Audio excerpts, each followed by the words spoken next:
এ জওয়ানেরা, এ নবী পাকের প্রেমিকেরা, আল্লাহ নবী সাহাবা হযরতে ফারুক আযম ওই সময় হযরতে ফারুক আযম ঝরঝর করে কাঁদতে লাগলেন। আর ফারুক আযম তার স্ত্রীকে বলতে লাগলেন, হে আমার স্ত্রী, আমি উমর ফারুক, আমার কাছে নতুন জামা কাপড় কেনার মতন কোনো অর্থ নাই, আমার কাছে নতুন জামা কাপড় কেনার মতন কোনো সম্পদ নাই। এ যুবকেরা, তরুণীরা, বাপেরা, ও আমার রাসূলুল্লাহ দিওয়ানারা, তাহলে যে ফারুক আযম কাটছে, কোন ফারুক আযম কাটছে, যেই ফারুক আযম আরব জানের মধ্যে দ্বিতীয় খলিফা ছিলেন। আরব জাহানের দ্বিতীয় খলিফা হযরতে ফারুক আযম তখন খলিফা পদে ছিলেন। হযরতে ফারুক আযম কাঁদে, আমার নতুন জামা কাপড় কেনার মতন আমি ফারুক আযমের কাছে কোনো অর্থ নাই। এ জওয়ানেরা, ও রাসূলুল্লাহ দিওয়ানারা, এমন করে ফারুক আযম খলিফা ছিলেন। খলিফা মানে হচ্ছে প্রতিনিধি। প্রতিনিধি কাকে বলা হয়? প্রতিনিধি তাদেরকে বলা হয় যারা দেশটা পরিচালনা করে, যারা দেশের প্রধানমন্ত্রী হয়। ওই রকম ফারুক আযম আরো জানে, আরো দেশের প্রধানমন্ত্রী ছিলেন, অথচ তিনার কাছে নতুন জামা কেনার মতন কোনো অর্থ ছিল না। কেমন তিনি নেতা ছিলেন তাহলে? এ যুবকেরা, তরুণীরা, বাপেরা, ও আমার রাসূলুল্লাহ দিওয়ানারা, এমন করে ফারুক আযম ওই সময় তিনার অর্থমন্ত্রী আবু উবাইদাকে চিঠি পাঠালেন। তিনার অর্থমন্ত্রী আবু উবাইদাকে চিঠি পাঠালেন, ও আবু উবাইদা, আর আমি ফারুক আযম, আমার কাছে নতুন জামা কাপড় কেনার মতন কোনো সম্পদ নাই।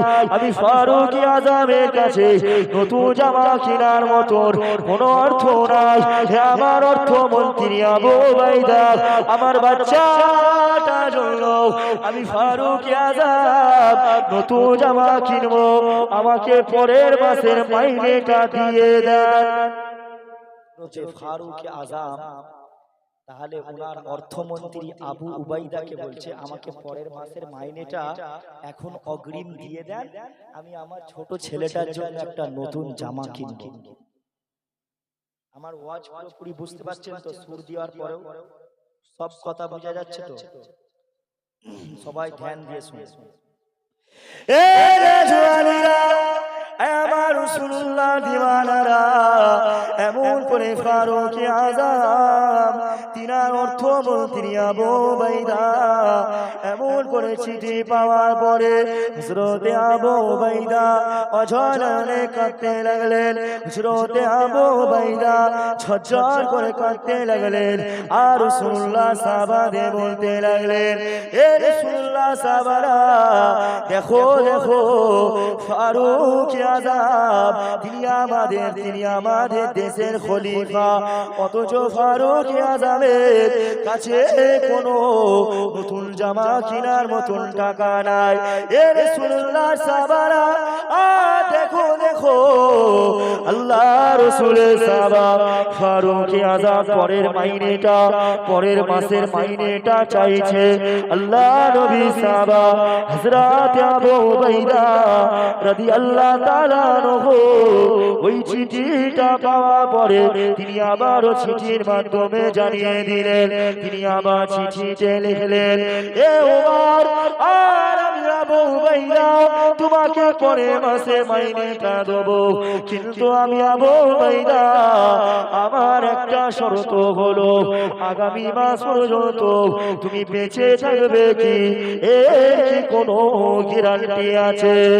এ হযরত ওমর, তোমাকে জনগণ ক্ষমতার পদে রাখবে, তোমাকে জনগণ পরের মাস পর্যন্ত নেতার পদে রাখবে, এর কি কোনো গ্যারান্টি আছে?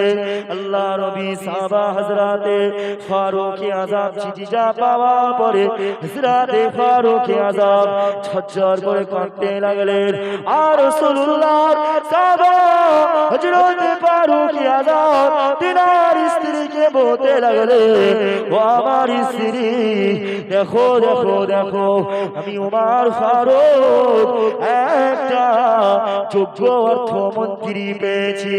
আমার আবু উবাইদা আমি ওমর ফারুককে চিঠির মাধ্যমে আমি ওমরকে জানিয়েছে, আমি ওমর পরের মাসে মাইনেটা যদি অগ্রিম নিয়ে নেই আর আমি ওমর পরের মাস পর্যন্ত বেঁচে থাকবো কি?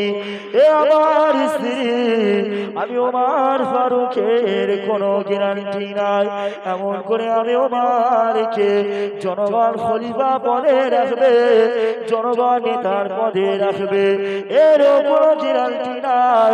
আমি ওমর ফারুক যদি পরের মাসে মাইনেটা নিয়ে নিই তাহলে আমি ওমরকে আল্লাহ দরবারে জবাব দিতে হবে। জোরে বলবে না সুবহানাল্লাহ। আমি সরকারি চাকরি করি, এটা চলছে এপ্রিল মাস। এই এপ্রিল মাসের আজকে হচ্ছে আপনার 19 তারিখ। এই মাসের মাইনে যা ছিল বা আগের মাসে যা মাইনে পেয়েছি সব আল্লাহর রাস্তায় দান করে দিয়েছি, মানুষকে দান করে দিয়েছি। একটা মাইনে মে মাস, এর পরের মাসটা কি উদাহরণ বলছে, মে মাস, এপ্রিলের পরে মে মাস, মে মাসের মাইনেটা অর্থমন্ত্রীর নামটা কি বললাম, আবু উবাইদা রাদিয়াল্লাহু আনহু, তিনার কাছ থেকে পরের মাসের মাইনেটা চেয়ে নিচ্ছে যে আমাকে অগ্রিম টাকাটা দিয়ে দেন। এখন ওমর যদি ওই টাকাটা পাওয়ার পরে যদি মারা যায় তা হযরত ফারুক আযমকে ওই পরের মাসের যে মাইনেটা নিয়ে নেওয়ার পরে যদি উনি মারা যায়, যদি উনি ইন্তেকাল করেন, ওনাকে কবরে জবাব দিতে হবে কি হবে না? আল্লাহ তো ধরবে, মাইনেটা কেন নিয়েছে? সাহাবা হুজুরদের ঈদটা ছিল বহুত কষ্টের। আজকে আমরা ঈদের সময় অনেকে খুশি মানাই, অনেকে আমরা ঈদেতে আনন্দ করি, তারপরেও আল্লাহ আমাদেরকে এত ভালো রেখেছে, তারপরেও আমরা মুসলমান সেই আল্লাহর নাফরমানি করেছি। কত নাফরমানি করেছি, কত ইবাদত, কত আল্লাহর হুকুমগুলো আমরা ছেড়ে দিচ্ছি, তারপরেও আমার আল্লাহ আমাদেরকে আপনাকে আমাকে গজব দিয়ে শেষ করে দিচ্ছে না। জোরে বলে সুবহানাল্লাহ। আল্লাহ পারলে, আল্লাহ চাইলে পারতেন তিনি আমাদের গজব দিয়ে শেষ করে দিতে, কিন্তু আমার আল্লাহ এখনো বান্দাদের দিকে তাকিয়ে আছে, বান্দা এসো, আমি আল্লাহ আমার কাছে তওবা চাও, আমি আল্লাহ আমার কাছে মাফ চাও। কথা বুঝছেন না? বাপেরা, নওজোয়ান তরুণেরা, আল্লাহ নবী সাহাবারা তাদের ঈদটা কেমন ছিল? সাহাবা হুজুরদের ঈদের সময় তো নতুন জামা কাপড় দূরের কথা, ঈদের সময়ে সাহাবাদের খাওয়া পর্যন্ত হতো না।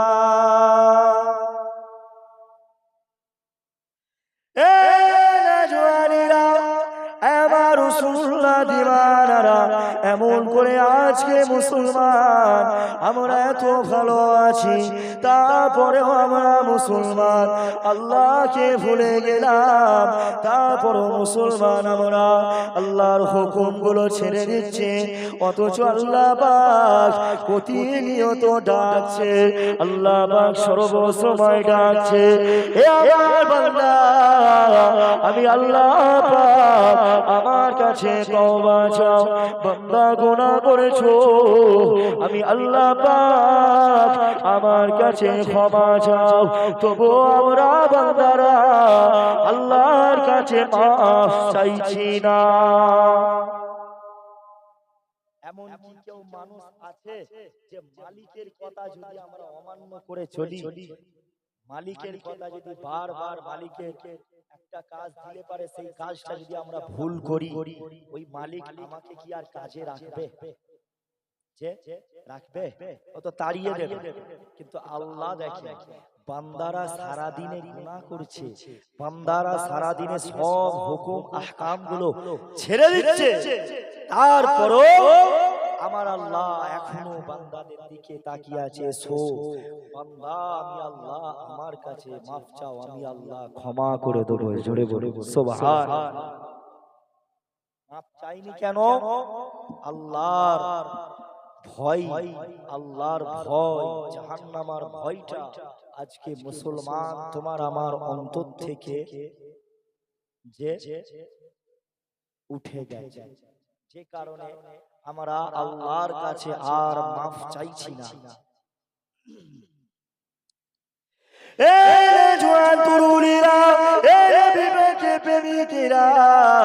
আল্লাহ পাক কোরআন পাকের মধ্যে জানিয়ে দিলেন, ইয়া আইয়ুহাল্লাযীনা আমানুত্তাকুল্লাহ, হে ঈমানদারেরা আমি আল্লাহ তোরা আমাকে ভয় করো। কেমনটা ভয় করো? বান্দা যেমনটা ভয় করার উচিত, বান্দা যতটা পরিমাণে ভয় করতে হবে আমি আল্লাহ পাক তোমরা আমাকে ততটা পরিমাণে ভয় করো। আল্লাহ বাবা জানিয়ে দিলেন, হাক্কা তুকাতিহি ওয়ালা তামুতুন্না ইল্লা ওয়া আনতুম মুসলিমুন। হে আমার বান্দারে, আর তোমরা মুসলমান অবস্থায় ছাড়া মৃত্যুটা বরণ করো না, ঈমান হারা হয়ে মৃত্যু বরণ করো না।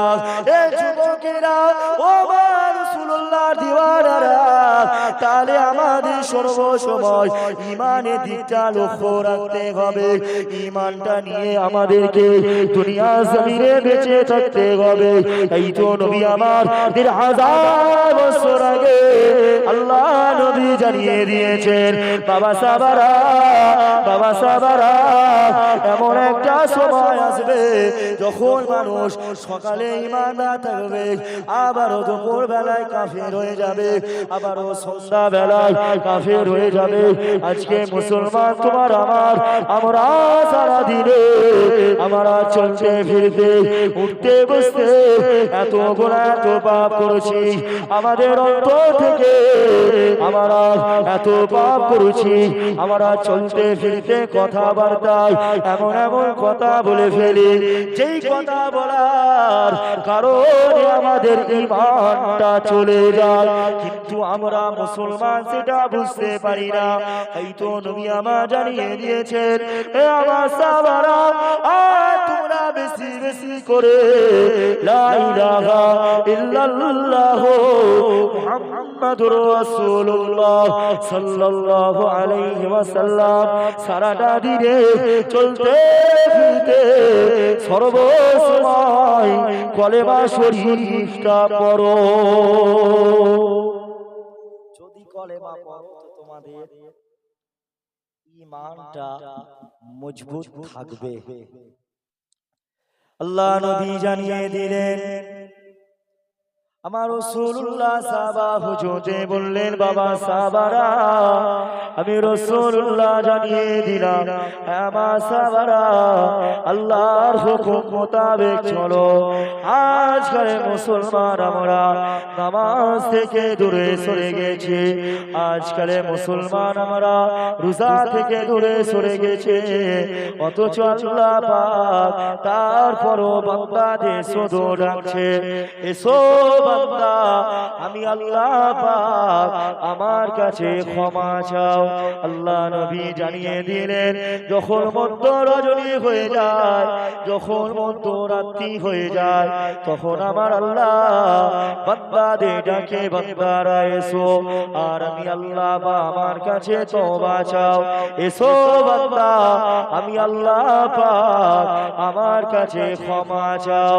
এ আমার বান্দারে, আর আমি আল্লাহ পাক তোমাদের জানিয়ে দিলাম, বান্দা তোমরা আমি আল্লাহ পাক আমার কাছে যখন ক্ষমা চাইবে, আমি আল্লাহ আমার কাছে যখন মাফ চাইবে, আমি আল্লাহ পাক বান্দা তোমাদের দিনের বেলায় বান্দা কি গুনাহ করেছো, আমি আল্লাহ পাক তোমাদের দিনের সমস্ত গুনাহগুলো আমি আল্লাহ পাক ক্ষমা করে দিই।